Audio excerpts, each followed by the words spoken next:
These are bespoke 3D glasses. They're meant to improve the 3D experience. I had a pair sent to me. It was a pair sent to Simon Mayo at Radio 5.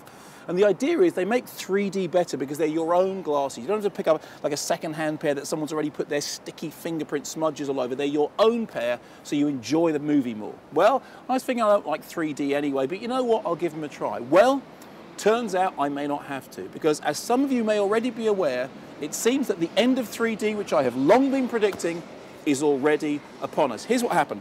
Over the last few weeks, there have been very soft 3D openings for Pirates of the Caribbean 4 and Kung Fu Panda 2. More people saw those movies in 2D than in 3D. Now, when you've got kid-friendly fare like that, not making a big 3D splash, you're in trouble.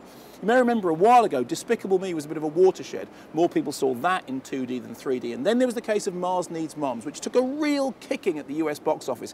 And some people said, well, that's audiences rebelling against the tyranny of 3D. Well, now Hollywood is completely in crisis. In the last few days, stocks of DreamWorks and RealD have started to tumble 10, 12, 15% down.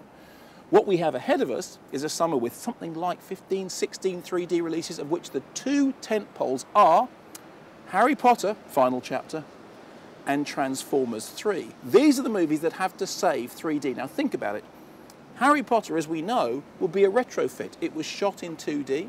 Nobody wanted to design it in 3D. It's a 2D movie, but they've retrofitted it into 3D. And then Transformers 3, unfilmed, done Michael Bay.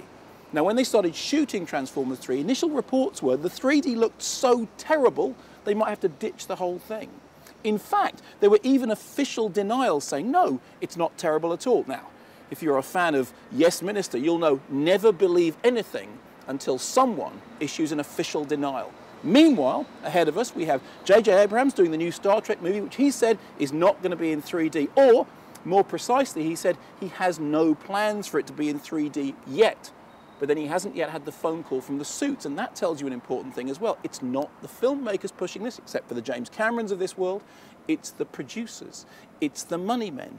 It's the people driving the finance. And of course, we know that Christopher Nolan is making the new Batman movie in 2D, because as his fabulous cinematographer Wally Pfister said, 3D is a fad. And you know what? It looks like it's a fad that's dying quicker than anyone could have hoped.